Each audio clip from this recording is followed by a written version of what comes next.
पृथ्वी के चारों ओर वायु का आवरण बना रहता है जिसको वायुमंडल कहते हैं। उस आवरण में कई तरह के गैसों का मिश्रण भी होता है। उन गैसों के मिश्रण का अलग अलग प्रतिशत रहता है, जैसे कि नाइट्रोजन 78%, ऑक्सीजन 21%, कार्बन डाइऑक्साइड 0.03%। हम सांस लेते इस गैसों का उपयोग करते हैं। भले सांस लेने में और छोड़ने में 4% का अंतर हो, क्योंकि गैसों का मिश्रण है। नाइट्रोजन गैस ये धरती की सतह से 128 किलोमीटर की ऊंचाई तक, क्योंकि 640 किलोमीटर की ऊंचाई तक वायुमंडल का आवरण है, उधर अनंत तक वायुमंडल का आवरण नहीं है। वायुमंडल धरती के चारों ओर ही है और इस दुनिया में कहीं वायुमंडल अभी तक खोजने को नहीं मिल पाया है किन्हीं वैज्ञानिकों के द्वारा, जो 78% होती है। इस मील के अंदर समस्त आयतन का जितना भी वायुमंडल में वायु पाया जाता है उसके आयतन का अधिकतर घनत्व जो है 30 मील यानी लगभग 48 किलोमीटर के अंदर, इसके 48 किलोमीटर के अंदर पूरा घनत्व जो है वायुमंडल का होता है। वायुमंडल में गैसों के मिश्रण का घनत्व होता है।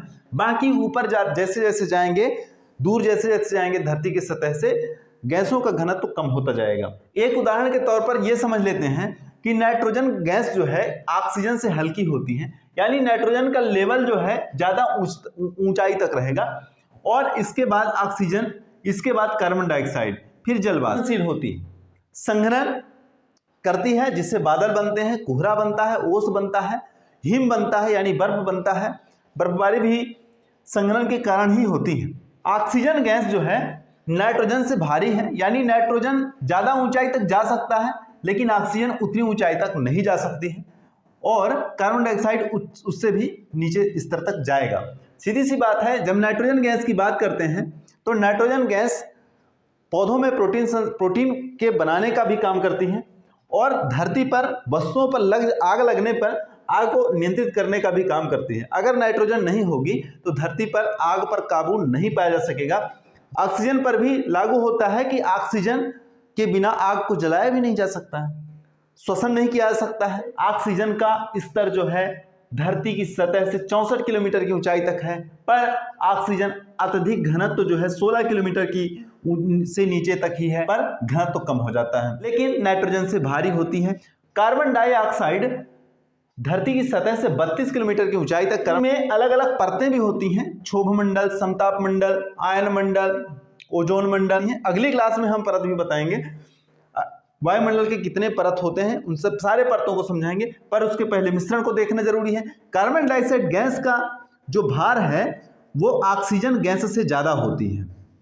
देखिए, इसमें कार्बन और ऑक्सीजन का मिश्रण है, इसमें सिर्फ ऑक्सीजन है, इसलिए ये भार ज्यादा होती है, और ये ज्यादा भार के कारण सिर्फ 32 की ऊंचाई तक ही ये विस्तृत रहता है धरती के ऊपर, यानी धरती के चारों ओर 32 किलोमीटर की दूरी तक है। 10 से 60 किलोमीटर तक जो है ओजोन का एक परत पाया जाता है, जिसमें ओजोन अल्ट्रावायलेट किरणों को अवशोषित कर लेती हैं। अगर अवशोषित नहीं तो हमें तरह तरह की बीमारियां हो जाती हैं। ओजोन परत के नुकसान भी हो रहे हैं, इसको O3 कहते हैं। ये ऑक्सीजन का एक अपर रूप है, जैसे कार्बन का अपर रूप होता है उसी तरह से ऑक्सीजन का अपर रूप है।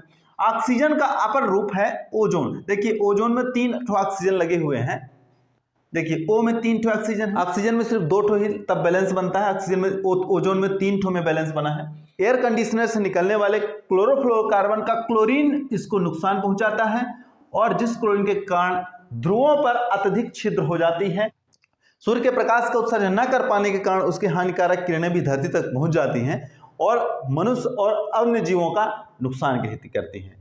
जल वाष्प संघनन का काम करके, चूंकि जल वाष्प का 90% भाग धरती के 8 किलोमीटर की ऊंचाई तक रहती है, संचरित रहती है, इसके बाद ऊपर बाकी 10% भाग ऊपर रहती है, यानी इसी जल वाष्प से बादल बनने का काम होता है, जिससे कोहरा, ओस वगैरह, हिम अवशोषक होता है। इसी के कारण जो है आकाश नीला दिखाई देता है, क्योंकि प्रकाश प्रकीर्णन में नीले रंग का प्रकीर्णन अधिकतर होता है, और बाकी कलर का प्रकीर्णन जो है सारा नहीं हो पाता है, सारा किरणों को अवशोषित कर लेते हैं और नीले रंग के प्रकाश को प्रकीर्णित करते हैं। गैसों का मिश्रण जो है आपको समझ में आया होगा। ओजोन गैस के संरक्षण के लिए भी सरकार ने अंतरराष्ट्रीय स्तर पर समझौते किए जा रहे हैं। 1997 में क्योटो प्रोटोकॉल हुआ था, जिसमें ग्रीन हाउस गैस को कम करने की बात कही गई थी। सन 2005 में भी मॉन्ट्रियल प्रोटोकॉल कनाडा में जो किया गया था, उत्सर्जन को कम करने की बात कही गई। अभी हाल ही में 2020 में जो है ग्लासगो में सम्मेलन हुआ है, अंतरराष्ट्रीय स्तर पर सम्मेलन होता है। कार्बन डाइऑक्साइड गैस की ये ग्रीन हाउस प्रभाव को डालने का महत्वपूर्ण भूमिका निभाता है कार्बन डाइऑक्साइड, क्योंकि कार्बन डाइऑक्साइड की भी एक विशेषता होती है कि ऊपर से तो कार्बन डाइऑक्साइड की परतों को सूर्य की प्रकाश किरण भेद सकती हैं, लेकिन परिवर्तित होने के लिए नहीं भेद पाती हैं, जिसलिए धरती का वातावरण गर्म हो जाता है। अगर धरती का वातावरण निरंतर गर्म होता रहे तो बहुत बड़ी महामारी आ सकती है, ग्लेशियर पिघल सकते हैं, क्योंकि वायु के कण लगातार गर्म हो जाएंगे और ग्लेशियर पिघलने से इस धरती का पानी खत्म हो जाएगा, विनाश हो जाएगा, क्योंकि ग्लेशियर ही तो एक सोर्स है जो पानी को पैदा करती है। अगर ग्लेशियर नहीं रहेगी तो पानी कैसे इस धरती पर टिक पाएगा। अगर बैलेंस वायुमंडल का बिगड़ रहा है, गैसों का बैलेंस बिगड़ रहा है कि धरती से पानी गायब हो जाएगा, जीव जंतु सारे से गायब हो जाएंगे, ऐसा नहीं करना है। हमको सब चीज बैलेंस बना करके रखना है। इससे से अधिक पेड़ लगाने की जरूरत है।